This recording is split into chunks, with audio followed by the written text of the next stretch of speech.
नमस्कार. शुभ विवाह या मालिकेच्या आजच्या भागामध्ये आपण बघूया. इथे आकाशने सही केलेली असते आणि तो आपली सही सगळ्यांना दाखवण्यासाठी आलेला असतो. तेव्हा सगळेजण भरभरून कौतुक करत असतात. इथे आजी म्हणत असते, "अरे आकाश, हळूहळू तू किती गोष्टी शिकायला लागलायस." तेव्हा रागिनी म्हणत असते, "आई, हळूहळू नाही, तो किती लवकर या गोष्टी शिकतोय बघतेस ना तू, आणि हे सगळं आपल्या भूमीमुळे शक्य झालेलं आहे." तेव्हा इथे अभिसुद्धा म्हणत असतो, "हो ना." आणि तो भूमीकडे रागाने बघत असतो. तेव्हा मानसी म्हणत असते, "भाऊजी कधीपासून ट्राय करत होते, पण शेवटी त्यांना त्यांची सही जमलेली आहे." तेव्हा इथे राजा काका सुद्धा भरभरून कौतुक करत असतात आणि ते म्हणत असतात की रागिनी, आकाशला आता त्याची सही जमायला लागली आहे, त्याच्यामुळे आपण एक काम करूया, बँकेमध्ये जाऊन त्याच्या सहीची प्रोसेस सुरू करूया आणि आता सहीकडे तो अंगठा नाही देणार, तो सही देणार आहे, असं राजा काका म्हणत असतात. तेव्हा रागिनीला खूपच मोठा धक्का बसतो आणि ती आकाशची सही बघत असते. तर त्याने जवळजवळ प्रयत्न केलेले असतात की त्याला आकाशची सही जमणार आहे. तेव्हा इथे पौर्णिमासुद्धा ती सही बघायला घेते आणि मुद्दामून ती इकडे तिकडे बघते. कुणाचंही लक्ष नसतं. तेव्हा ती सहीचा कागद खाली ठेवते आणि त्याच्यावरती चहा सांडवते. तेव्हा इथे सगळ्यांनाच खूप जास्त धक्का बसतो. तर इथे आकाश म्हणत असतो, "माझी सही आणि माझा कागदसुद्धा भिजवला." तेव्हा इथे भूमी जाते तिथे आणि म्हणत असते, "पौर्णिमा, तू हे काय केलंस?" तेव्हा पौर्णिमा म्हणत असते, "ताई सॉरी, अगं चुकून पडलं ना, त्याच्यामध्ये काय एवढं, सहीचा कागद तरच आहे तो." आणि ती तो कागद गोळा करून फेकून देणारच असते. तेव्हा इथे आकाश म्हणत असतो, "अगं तू काय करतेस? माझा कागदसुद्धा तू खराब केलास." तेव्हा इथे तो गोळा फेकत असताना भूमी तिचा हात पकडते. तेव्हा पौर्णिमा म्हणत असते, "ताई याच्यामध्ये काय एवढं? अगं खराब झालेला कागद आहे तो." तेव्हा भूमी म्हणत असते, की "तुझ्यासाठी हा खराब झालेला कागद असेल, पण माझ्यासाठी तो महत्त्वाचा आहे, कळतंय ना तुला?" तेव्हा आकाश तिच्या हातातून तो बोळा खेचून घेतो आणि म्हणतो, "माझी सही खराब केलीस तू." तेव्हा भूमी म्हणत असते, "पौर्णिमा, तू हे सगळं मुद्दामून केलंस का?" तेव्हा पौर्णिमा म्हणते, "काय गं ताई, साधा कागद तर होता तो, त्याच्यासाठी काय एवढं बोलतेस?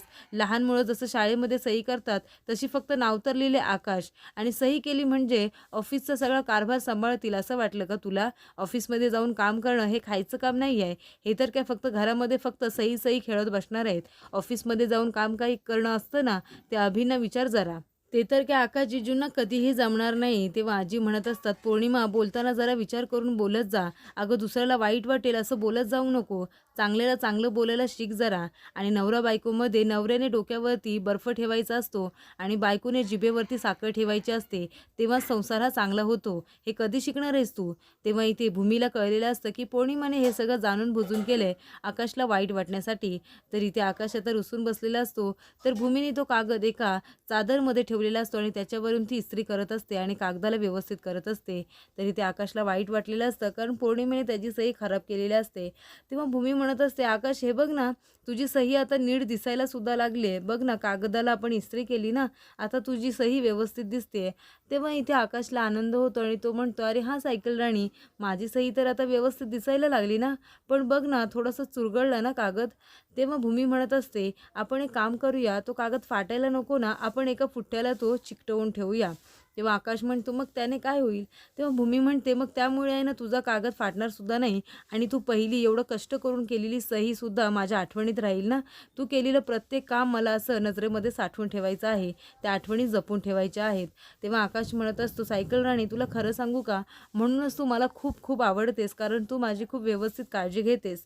तेव्हा इथे आकाश लगेचच भूमीला मिठी मारतो. तेव्हा भूमीला सुद्धा खूपच जास्त आनंद होतो.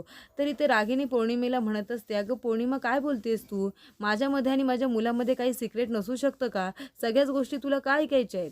तेव्हा पौर्णिमा म्हणत असते, "तुम्ही मला त्या कागदाबद्दल सांगा ना, तुम्ही मला तुमच्या प्लॅनमध्ये का घेत नाही?" तेव्हा रागिनी म्हणते, "मी माझ्या मुलाबद्दल तुला काय सांगितलं, की माझ्या मुलाबद्दल मला काय वाटतं? म्हणून तुला काय वाटतं मी सतत सगळ्यांबरोबर कट कारस्थानं रचत असते का? हीच कामं आहेत का मला? हे एक गोष्ट विसरू नकोस, की अभि जेव्हा चुकला होता तेव्हा मीच त्याला घरातून बाहेर काढलं होतं." तेव्हा पौर्णिमा म्हणत असते, "मग मला सांगा ना, त्या कागदामध्ये असं काय होतं म्हणून तो कागद कुणाच्या तरी हाताला लागेल म्हणून तुम्ही घाबरला होतात? तुम्हाला माहिती आहे का, त्या कागदामध्ये प्रॉपर्टीबद्दल जे काही होतं ते मी वाचलं होतं. कारण सगळ्यात आधी तो कागद माझ्याच हाती लागला होता आणि मला माहिती आहे भूमिताईसुद्धा ह्याच्यामध्ये इन्व्हॉल्वड आहे ना, कारण तिला हे काही कळायला नको म्हणूनच तुम्ही घाबरत होता ना, तो कागद तिच्या हाती लागायला नको म्हणून. पण मला कळलंय, मी तुमची सून आहे, तुमच्या इतकीच हुशार आहे. काय तुम्हाला मदत लागली तर मला सांगा." असं पौर्णिमा म्हणते. तरी ते भूमी म्हणत असते, "आकाश, तू खूप जास्त हुशार आहेस. बघ तुला आता सही करायला जमली आहे ना, हळूहळू हळूहळू तुला सगळी कामंसुद्धा करता येतील. तेव्हा आकाश म्हणत असतो, पण सायकल राणी पौर्णिमा वहिनी कशी बोलली ना, म्हणजे ती म्हणाली की लहान मुलांसारखी सही केली, सही तर खाली करता येते, पण वरती जे काही लिहिलेलं असतं, जे काही काम करायचं असतं ते मला जमणार नाही. पण सायकल राणी तुला माहिती आहे ना, तू मला शिकवलंस तर मला जमेल. पौर्णिमा वहिनी जे काही बोलली ते मला नाही आवडलं. तेव्हा भूमी म्हणते की पौर्णिमा जे काही बोलली ते चुकीचंच होतं. तेव्हा आकाश म्हणतो, सायकल राणी तुझ्याबरोबर ती कशी बोलत होती ना उद्धटवाणी, मला ते अजिबात नाही आवडलं तुझ्याशी तसं बोललेलं. तेव्हा इथे भूमी म्हणत असते, आकाश तू काही काळजी करू नको, मी आहे ना तुझ्याबरोबर आणि तुला प्रत्येक काम करायला येणार आहे. जसं तू आधी करायचंस ना, तू तसंच काम करशील ऑफिसमध्ये जाऊन.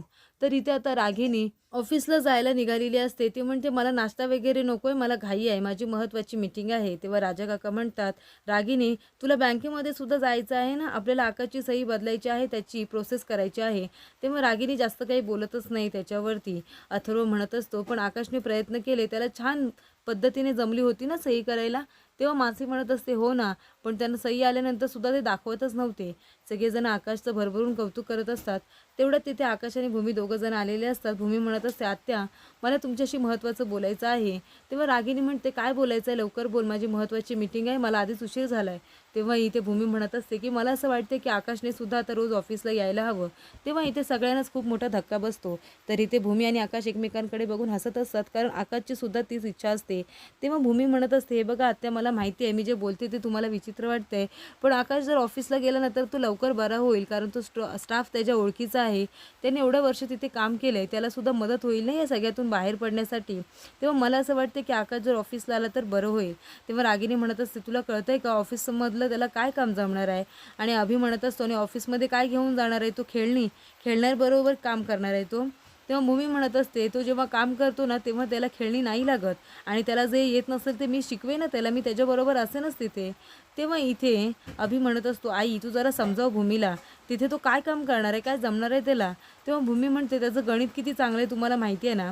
तेव्हा रागिनी म्हणते, गणितामध्ये त्याचा हात कोणीही पकडू शकणार नाही, पण ऑफिसमध्ये काय फक्त हीच कामं असतात का हिशोबाची, बाकीची काही कामं नसतात का, ती कामं नको का यायला त्याला. तेव्हा भूमी म्हणत असते, आता तुम्हाला सुद्धा हे चांगलंच माहिती आहे, एकदा का आकाशला आपण काही गोष्टी शिकवल्या की तो बरोबर करतो, आणि त्याच्याबरोबर मी सुद्धा ऑफिसला येणार आहे आणि मी त्याला सगळं काही शिकवेन ना, त्याला मी सुद्धा मदत करेन, आणि बाकीचा स्टाफ आहे ना माझी मदत करायला. तेव्हा अभि म्हणत असतो, तुला एवढी सोपी वाटतात का ऑफिसची कामं, अगं त्याला धड वाचतासुद्धा येत नाही, तो काय करणार ऑफिसची कामं. तेव्हा इथे भूमी म्हणत असते, प्रत्येकाला लगेचच सगळी कामं येत नसतात, हळूहळू शिकायला वेळ जातोच ना, तुम्हाला सुद्धा गेला असेल, मग तोच वेळ जर आकाशला गेला तर काय हरकत आहे, तुम्ही का नाही बोलताय. तेव्हा इथे रागिनी म्हणत असते, बरं कुठल्या बेसिसवरती तू बोलतेस की आकाशला सगळी कामं जमतील तिथली, असं काय वाटतंय तुला. तेव्हा इथे रागिनी म्हणत असते की एक गोष्ट लक्षात ठेवा, हे बघा मला माहिती आहे की आकाशला बरं करण्यासाठी तू खूप प्रयत्न करतेस, आणि आकाश लवकरात लवकर बरं व्हावं हीच माझी सुद्धा इच्छा आहे, पण म्हणून त्यासाठी मला माझ्या ऑफिसची प्रयोगशाळा नाही करायची आहे, कारण माझ्या कामावरती किती जास्त प्रेम आहे हे तुला सुद्धा चांगलंच माहिती आहे, आणि सगळी लोक आपापली कामं सोडतील आणि आकाशकडेच बघत राहतील की तो काय करतोय आणि काय नाही, आणि मला एवढी मोठी रिस्क घ्यायची नाही आहे. त्याच्यामुळे तुम्हाला आकाशला बरं करण्यासाठी जे काही प्रयोग करायचे आहेत ना, ते तुम्ही घरच्याच घरी केले तर जास्त बरं होईल. ऑफिसपर्यंत ते आणू नका, कारण एवढा मोठा कारभार माझ्या खांद्यावरती आहे आणि मला त्याच्यामध्ये कुठल्याही प्रकारची तडजोड करायची नाही आहे. त्याच्यामुळे आकाश ऑफिसला येणार नाही. तुम्हाला जे काही कामं करायची आहेत ती घरूनच करा, असं रागिनी म्हणत असते. तेव्हा इथे आकाशला खूपच जास्त वाईट वाटतं. तर पुढील भागामध्ये आपण बघूया. इथे भूमी म्हणत असते की आकाश प्रेझेंटेशन देणार आहे. तेव्हा आलेले क्लायंट म्हणत असतात की हा काय प्रेझेंटेशन देणार, त्याला काय येतं. तेव्हा इथे आकाश म्हणतो की काका तुम्ही बघा ना, हा कपडा आहे, याच्यावरती पाणी टाका, ते पाणी थांबतच नाही, ते लगेचच निघून गेलं. आणि तो एका बाजूला भूमीला तो कापड पकडायला सांगतो आणि एका बाजूला स्वतः पकडतो, आणि तो कपडा दोघं जण एकमेकांकडे खेचत असतात. तेव्हा आकाश म्हणत असतो, काका बघा ना, ह्या कपड्याला कितीही खेचलं ना तरी तो फाटत सुद्धा नाही. तेव्हा ते काका इम्प्रेस होतात आणि म्हणत असतात की तुम्ही खूप छान पद्धतीने आम्हाला प्रेझेंटेशन दिलेलं आहे, मी इम्प्रेस झालोय आणि ही डील आपण फायनल करतोय. तेव्हा इथे आकाश आणि ते काका एकमेकांना हात मिळवत असताना बघून अभिचा मात्र जळफळाट होत असतो.